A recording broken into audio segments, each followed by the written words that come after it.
Hi guys and welcome back to our channel. So today I'm going to be putting some new coilovers on the Mark II Golf.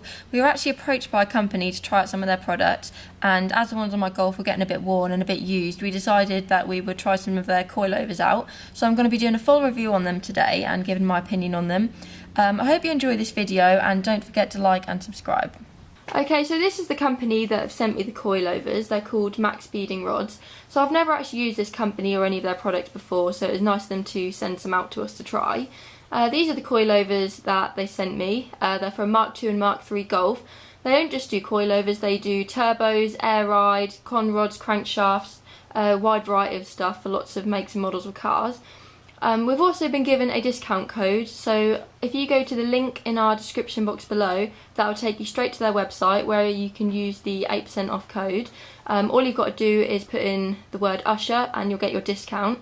So yeah, go and take a look at their website and check them out and see what they do. So the coilovers I've got on the car at the minute, I believe they are Joms. I actually brought these off someone I know, and they're starting to get a bit old and noisy and used. I only really got them just to try them out and see if I like them on the car. But I thought it's about time to buy some new coilovers, and then MaXpeedingRods actually got in touch with us to see if we wanted to try some of their products out. And now I've got some coilovers to try out. I'm now going to get unboxing them and see what they look like.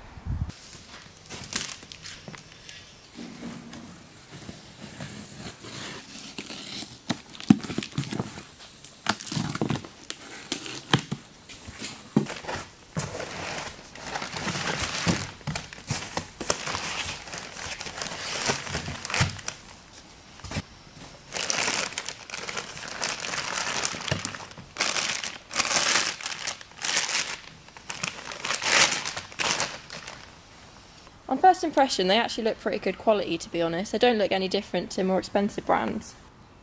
So first things first, I'm going to get the wheel off and get the old shock removed.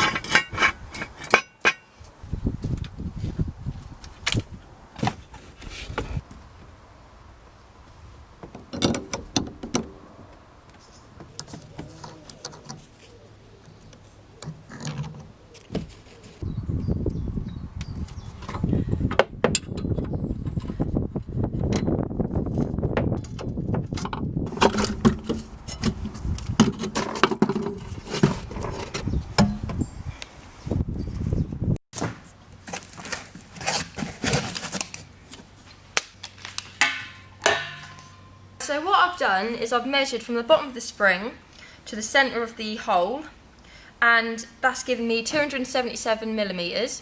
So what I'm going to do is set the new coilover from MaXpeedingRods to exactly the same, and then when I get it on the car, obviously there might be some differences in the poundage of the spring, so it might sit slightly lower or higher, but we can use that as our base setting and then I can set it up from there. We're also probably going to put the car on the scales and set the corner weights and ride heights up that way. So first things first, I'm going to set the new coilover up and then we can get it fitted on the car. This one is 273mm, so that means we need to wind the spring up.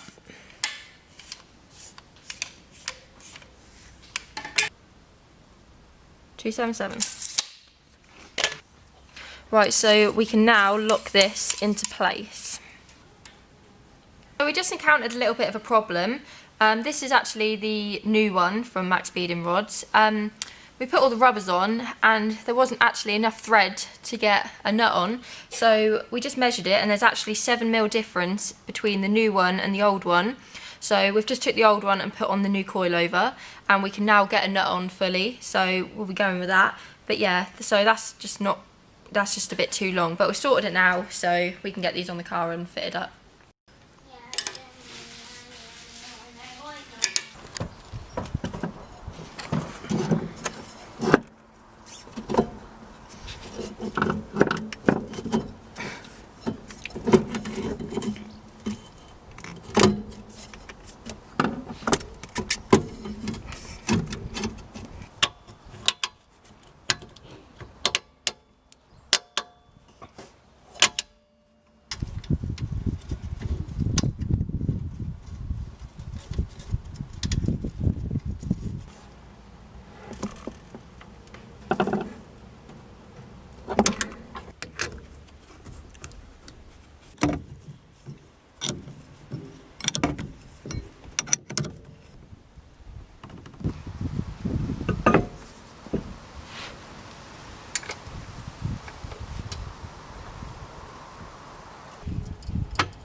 back's done. I'm now going to make a start on the front. I've already jacked it up, but they are looking a hell of a lot better already. Even just turning it around, there wasn't any lumpiness, there wasn't any noises coming from it. It just felt so much better. So let's get the fronts on and then we can take it for a spin.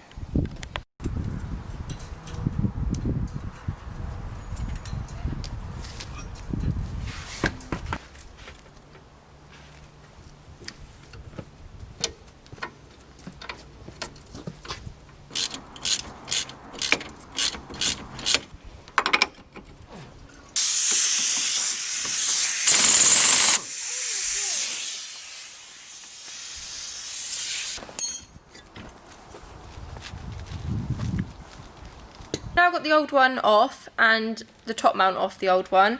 They're held on by one of these stupid special Volkswagen nuts. So we can now put the old top mount on the new coilover. Oh, and the new one didn't come with one of these as well. It came with a Nylox hexagon nut. So we can now put this on with our handy homemade tool. Doesn't fit. I'll just wind it down. I'll tighten this up now and then I can set the springs up based on the old measurements of the old shocks, which was 136 millimeters from the bottom of the spring to the centre of the top hole.